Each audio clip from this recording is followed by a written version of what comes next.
warahmatullahi wabarakatuh. Hai teman-teman, perkenalkan nama saya Nurul Azmi dengan NIM 0704202013. Saya merupakan mahasiswa Universitas Islam Negeri Sumatera Utara, Fakultas Sains dan Teknologi, jurusan Biologi, Stambuk 2020. Tujuan dari dibuatnya video ini untuk memenuhi tugas ujian akhir semester mata kuliah struktur hewan yang diampu oleh Ibu Skria MSc. Baiklah, di sini saya akan membahas tuntas mengenai saluran cerna. Apakah itu saluran pencernaan? Sistem saluran pencernaan adalah organ pencernaan manusia yang terdiri atas saluran cerna rongga mulut, esofagus, lambung, usus halus, dan usus besar, dan anus. Disebut juga saluran gastrointestinal atau kanal alimentari. Fungsinya adalah mendapatkan molekul-molekul yang diperlukan dari makanan untuk pertahanan, pertumbuhan, dan kebutuhan energi tubuh. Molekul besar seperti protein, lemak, karbohidrat kompleks, dan asam nukleat dipecah menjadi molekul kecil yang mudah diabsorpsi melalui permukaan saluran cerna, kebanyakan di usus halus. Kebanyakan air dan elektrolit yang diabsorpsi dalam usus besar. Selain itu, lapisan dalam saluran cerna merupakan sawar pelindung antara isi lumen saluran dan lingkungan internal tubuh dan pembuluh darah. Nah, di sini juga memiliki struktur umum pada saluran cerna. Saluran cerna pada umumnya memiliki struktural umum tertentu. Saluran ini merupakan tabung rongga yang terdiri atas lumen dengan diameter yang bervariasi dan dikelilingi oleh dinding yang terdiri atas 4 lapisan, yaitu mukosa, submukosa, muskularis, dan serosa. Mukosa terdiri dari epitel pelapis, sebuah lamina propia jaringan ikat yang kaya akan pembuluh darah, pembuluh limfi, limfosil, dan sel-sel otot polos yang terkadang juga mengandung kelenjar, dan selapis tipis otot yang disebut muskularis mucosae yang memisahkan mukosa dan subkosa yang kemungkinan gerakannya lokal dan mukosa, dan memungkinkan gerakan lokal pada mukosa. Submukosa terdiri dari jaringan ikat padat dengan banyak pembuluh darah dan pembuluh limfi, dan pleksus submukosa saraf otonom. Lapisan muskularis tebal mengandung sel-sel otot polos yang tersusun sebagai spiral dan terbagi dalam 2 atau lebih lapisan. Di lapisan dalam susunan otot umumnya melingkar, di lapisi luar sebagian besar susunannya memanjang. Serosa adalah lapisan tipis jaringan ikat longgar yang kaya akan pembuluh darah, pembuluh limfi, dan jaringan lemak, serta epitel selapis gepeng sebagai epitel pelapis atau mesothelium. Nah, ini teman-teman gambar dari sistem pencernaan pada manusia, yaitu ada rongga mulut, lidah, tenggorokan, hati, usus kecil, usus besar, dan anus. Dan masih banyak lagi bagian-bagian organ tubuh manusia. Rongga mulut. Rongga mulut dilapisi dengan epitel berlapis gepeng, berlapis tanduk atau karantin, atau tanpa lapisan tanduk, bergantung pada daerahnya. Diferensi epitel, karantinasi, dan interfasi antara epitel serta lamina propia mirip dengan fitur-fitur dalam epidermis dan dermis seperti dibahas lebih ekstensif dengan kulit.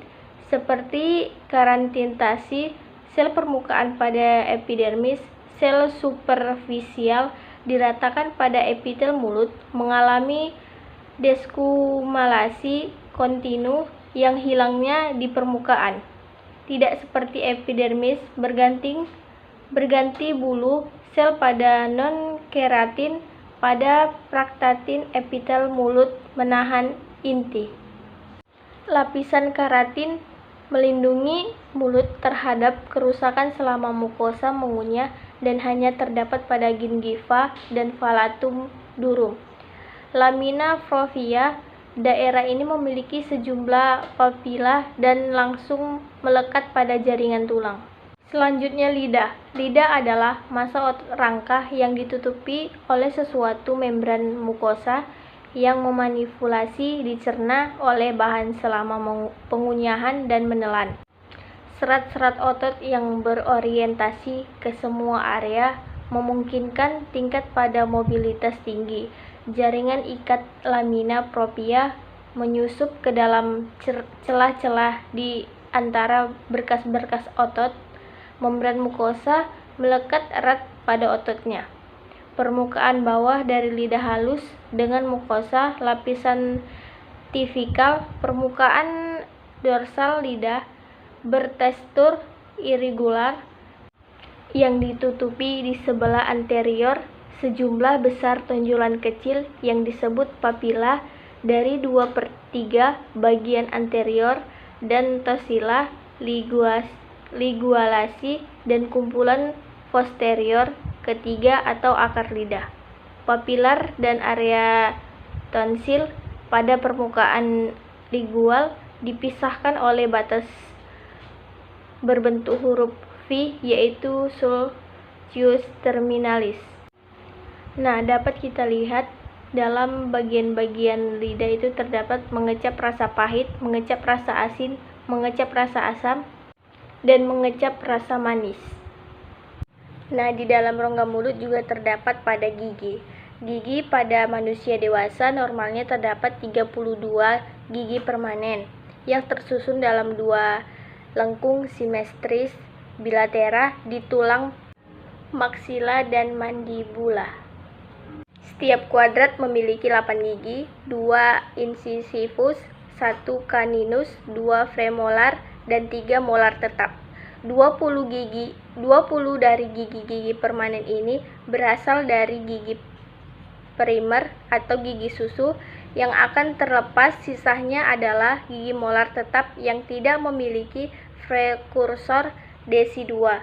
Setiap gigi memiliki mahkota yang menonjol di atas gingival, suatu bagian leher yang menyempit di gusi, dan satu atau lebih akar di bawah gingival yang menahan gigi pada kantong tulang yang disebut alveoli gigi.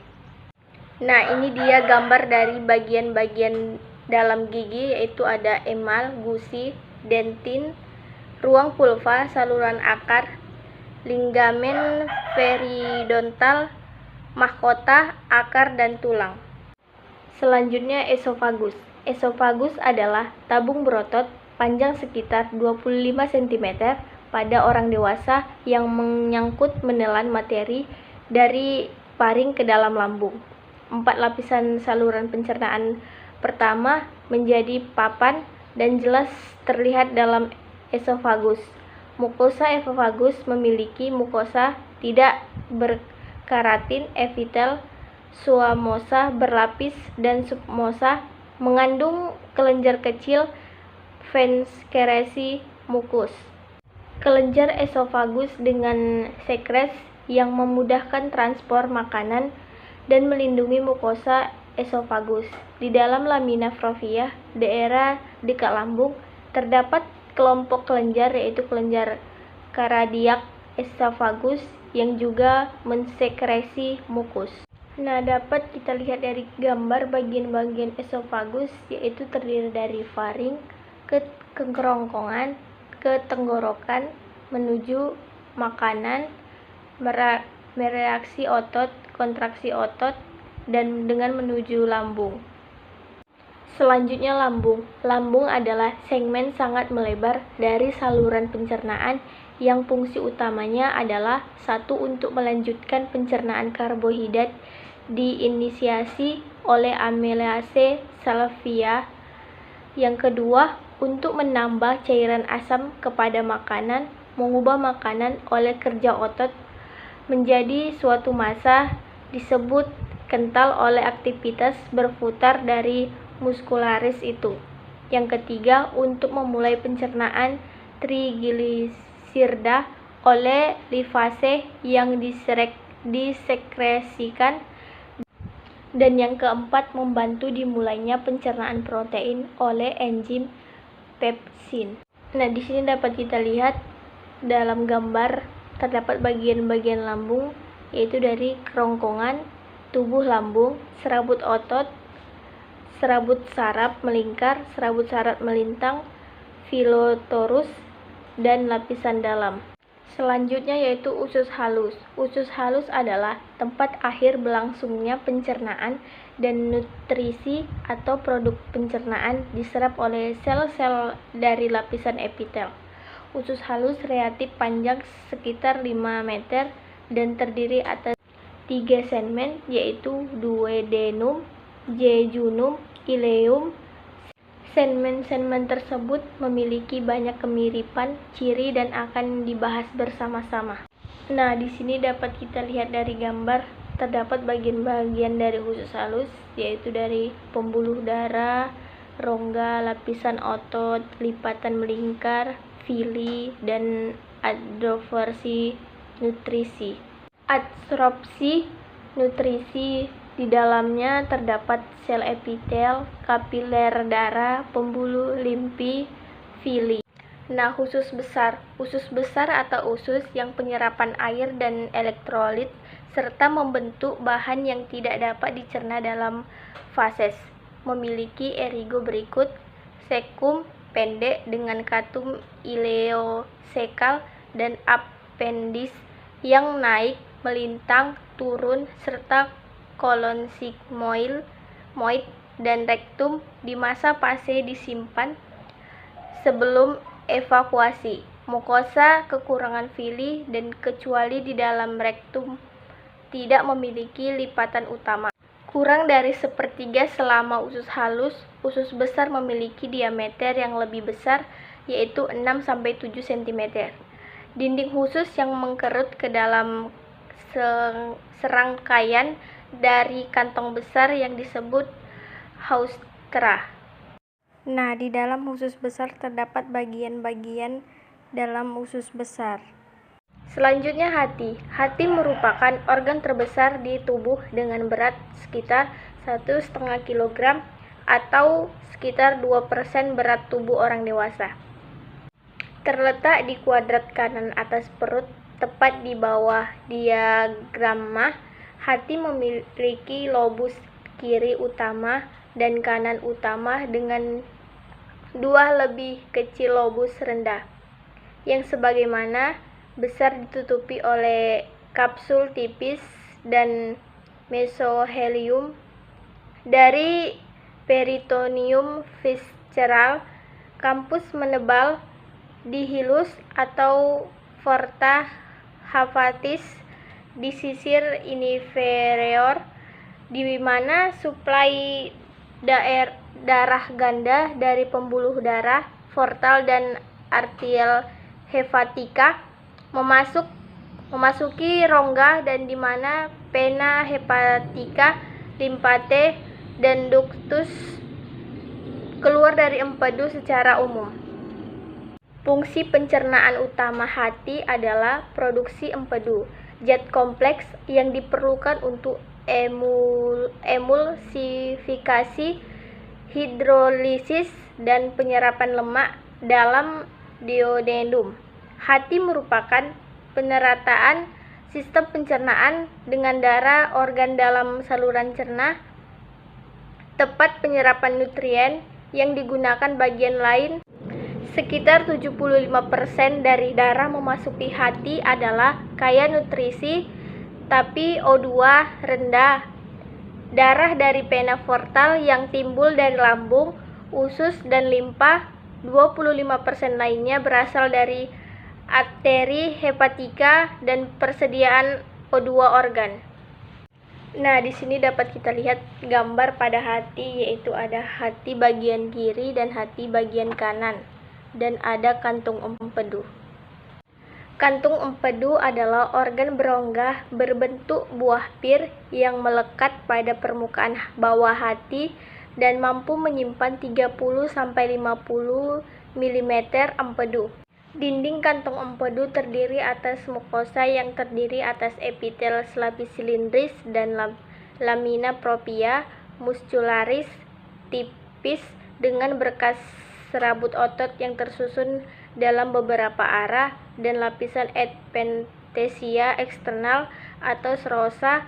Mukosa memiliki banyak sekali lipatan yang sangat jelas ketika kantung empedu kosong. Dan yang terakhir adalah anus. Anus atau dubur adalah organ yang terletak di bagian akhir dari saluran pencernaan.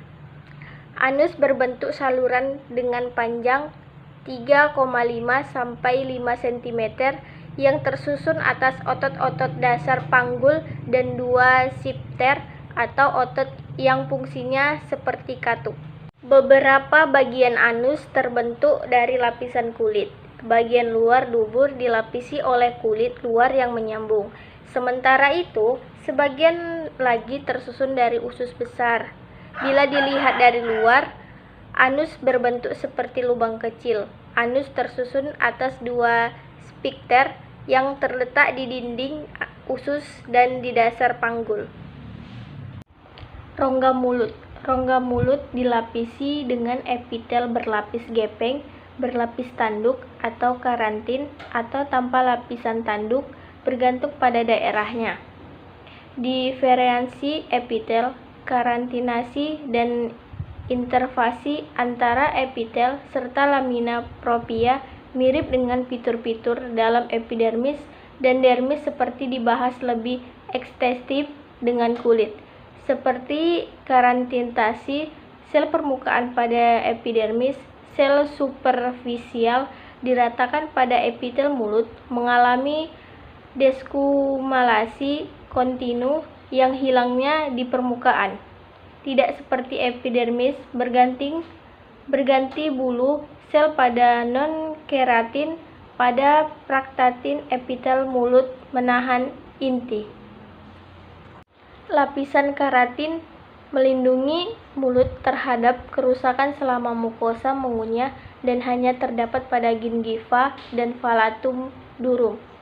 Lamina propria, daerah ini memiliki sejumlah papila dan langsung melekat pada jaringan tulang.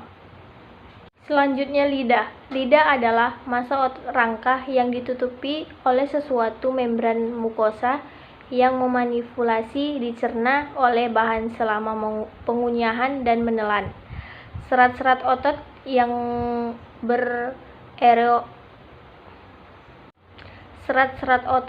berorientasi ke semua area memungkinkan tingkat pada mobilitas tinggi.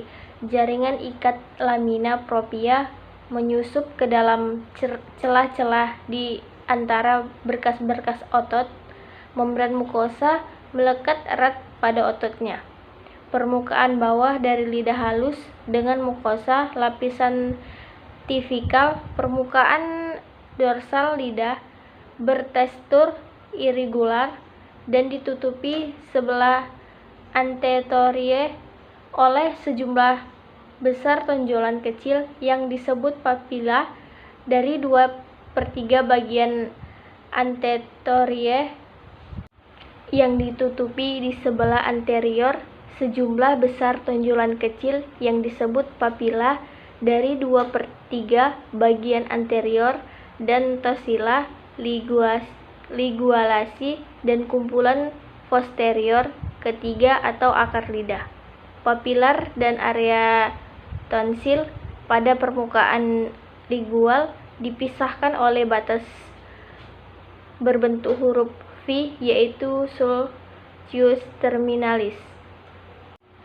Nah, dapat kita lihat dalam bagian-bagian lidah itu terdapat mengecap rasa pahit, mengecap rasa asin, mengecap rasa asam, mengecap rasa manis,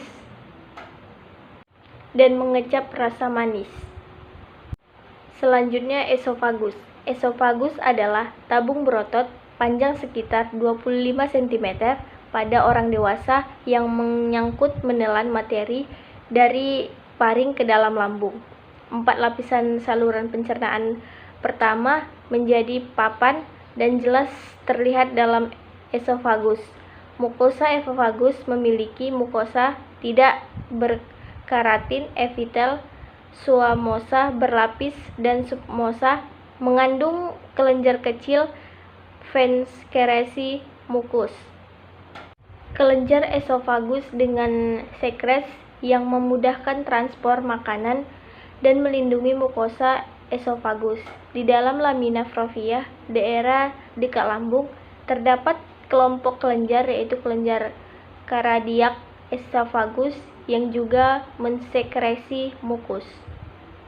Nah, dapat kita lihat dari gambar bagian-bagian esofagus, yaitu terdiri dari faring, ke kerongkongan, ke tenggorokan, menuju makanan, mereaksi otot, kontraksi otot, dan dengan menuju lambung.